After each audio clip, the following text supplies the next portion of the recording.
السلام علیکم، welcome to my channel scary stories.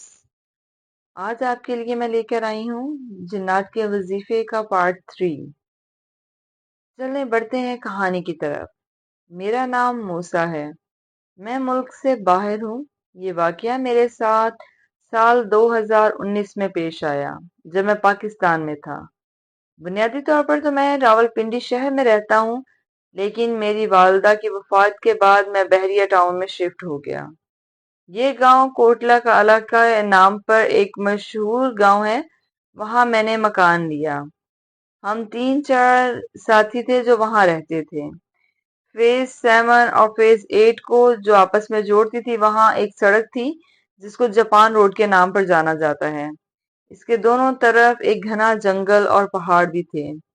اس کے پاس کوئی آبادی نہیں تھی۔ جب آپ اس کے نچلے سرے پر پہنچے تو وہاں پر ڈی ایچ ایم اور ڈی اے سیکٹر سی میں بنایا گیا گھر ہے۔ بنیادی طور پر میں بحریہ ٹاؤن میں رہائشی ہوں۔ میں بلڈنگ انسپیکٹر کے طور پر کام کرتا تھا۔ میں نے وہاں 10 سال کام کیا، اس لیے مجھے روزانہ راولپنڈی سے اپنے گھر آنے جانے میں مشکلات کا سامنا کرنا پڑتا تھا۔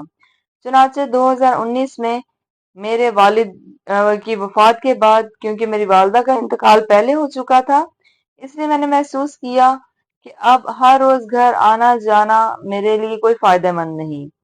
تو اس لیے زیادہ تر مؤثر یہی ہوگا کہ میں موٹر سائیکل کا استعمال کرتا تھا، اس لیے جب بارش وغیرہ ہوتی تھی تو مجھے آنے جانے میں کافی پریشانیوں کا سامنا کرنا پڑتا تھا۔ اس لیے اکثر موٹر سائیکل روک کر مجھے گاڑی لینی پڑتی تھی۔ رش کی وجہ سے مجھے 1.5 گھنٹہ سفر میں لگتا تھا۔ ایسا لگتا تھا کہ یہ سفر کچھ زیادہ لمبا ہو گیا۔ یہی وجہ تھی کہ میں نے بحریہ ٹاؤن میں رہنا شروع کر دیا۔ اور پھر 2019 میں کرونا آیا تو ہمارے تمام دور دراز کے ساتھیوں سے پوچھا گیا کہ وہ وہاں ہی رہیں، اور جو ہم مقامی تھے، میں اور میرا دوست، ہم لوگ ڈیلی بیسس پر آتے جاتے تھے۔ ان دنوں بحریہ ٹاؤن میں کافی سنسان ماحول تھا۔ کرونا کی وجہ سے زیادہ تر لوگ اپنے گھروں میں ہی بند رہتے تھے، اس لیے ہر وقت ایک سنسان سا ماحول بنا رہتا تھا۔ چلیں بڑھتے ہیں اب کہانی کی طرف۔ ہمیں دفتر سے شام 5 بجے چھٹی ملتی تھی۔ کرونا کی وجہ سے باقی سب تو وہاں سے جا چکے تھے۔ اب جہاں ہم نے مکان لیا تھا وہاں میں اور میرا ایک دوست رشید رہتا تھا۔ اب رشید اس کام کے بعد ایک پرائیویٹ جاب بھی کرتا تھا، اس لیے وہ کام سے سیدھا پرائیویٹ جاب پر چلا گیا، اور میں یعنی ہم فیز 7 میں جہاں رہتے تھے، میں نے وہاں جانا تھا۔ میں ڈیلی بیسس پر جاپان روڈ سے گزر کر جاتا تھا۔ اب جاپان روڈ سے تھوڑا پہلے میرا ایک دوست رہتا تھا۔ اس نے مجھے کہا کہ ایسا کرو، آج میرے ساتھ میرے گھر چلو اور کھانا میرے ساتھ کھاؤ، بیٹھیں گے کچھ دیر گپ شپ کریں گے اور پھر تم گھر چلے جانا۔ کیونکہ وہ فیملی کے ساتھ رہتا تھا تو ہم دونوں نے کھانا وغیرہ کھایا، اور ساتھ جو ٹائم گزرا تھا اس کے بعد مجھے اب گھر جانا تھا۔ تو جب 7:30 کا ٹائم ہوا تو میں نے اسے کہا کہ ٹھیک ہے، اب میں گھر جاتا ہوں۔ میرا گھر وہاں سے 15 منٹ کی مسافت پر تھا۔ میرے پاس 1 to 5 موٹر سائیکل تھی، اور میں نے اللہ کے حوالے کر کے میں وہاں سے نکل چکا تھا۔ میں جاپان روڈ میں داخل ہوا تو وہاں پر مینٹیننس آفس تھا، اس سے آگے کوئی آبادی نہیں ہے۔ تو جیسے ہی میں وہاں داخل ہوا، میں بنیادی طور پر گانے سن رہا تھا۔ میرے کانوں میں ہینڈز فری لگی ہوئی تھی، تو مجھے کوئی باقی آواز نہیں آ رہی تھی، میں گانے چینج کرنے میں بزی تھا۔ تو یہ ٹریک مجھے تقریباً کوئی 1.5 سے 2 کلومیٹر لمبا ہے، جس کے دونوں طرف گھنے جنگلات ہیں۔ تو یہاں زیادہ ٹریفک نہیں ہے، یہ رات کے وقت بہت کم ٹریفک ہوتی ہے۔ تو میں اپنی ہی دھن میں مگن وہاں چل رہا تھا، موٹر سائیکل چلا رہا تھا۔ خیر، جب میں اس سڑک سے گزر رہا تھا تو موسم کافی اچھا تھا، ٹھنڈی ہوا چل رہی تھی اور میں گانوں سے لطف اندوز ہونے لگا۔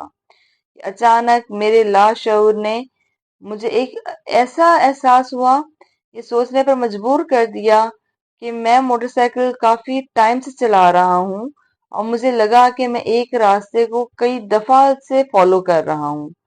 میں نے تھوڑا سا اپنے آپ کو سوچنے پر مجبور کیا، میں نے گانے بند کر دیے۔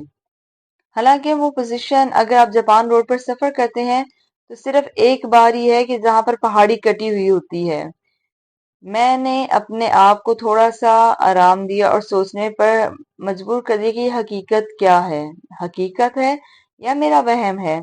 میں گاڑی چلاتا رہا اور پھر میں نے دیکھا کہ دوبارہ اس جگہ سے میں گزرا۔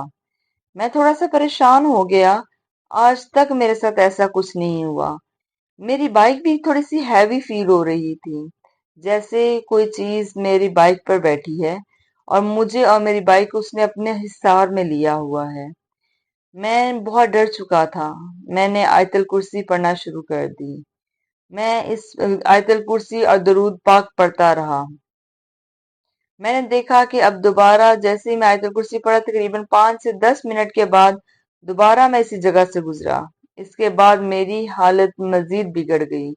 یوں لگا جیسے میرے جسم سے جان نکل گئی ہو۔ پھر میں نے فوراً آیت الکرسی اور چاروں کل اور درود پاک کا ورد کرنا شروع کر دیا تو میرا جسم ہلکا ہوتا گیا۔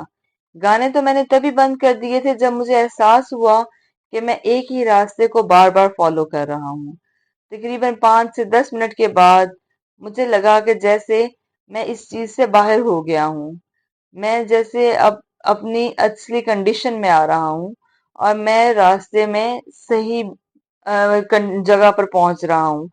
کچھ راستہ گزرنے کے بعد میں آبادی والے راستے پر پہنچ گیا۔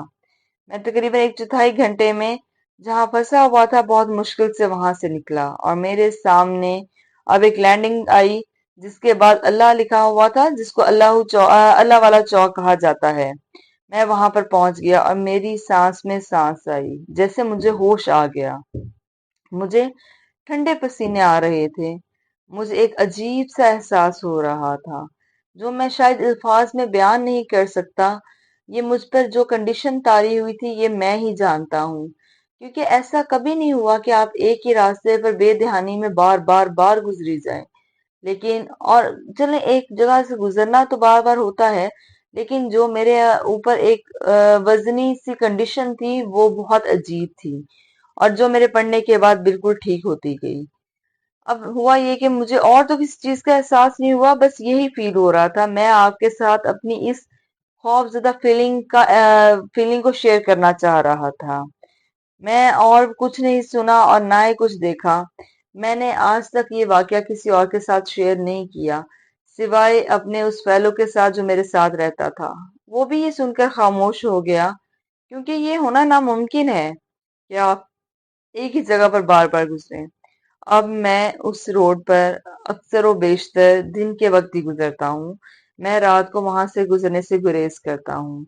یہ تھی میری ایک چھوٹی سی کہانی جو میں آپ کے ساتھ شیئر کرنا چاہتا تھا، اور میں یہ بھی چاہوں گا کہ آپ اس کو اپنے چینل پر ضرور نیریٹ کریں۔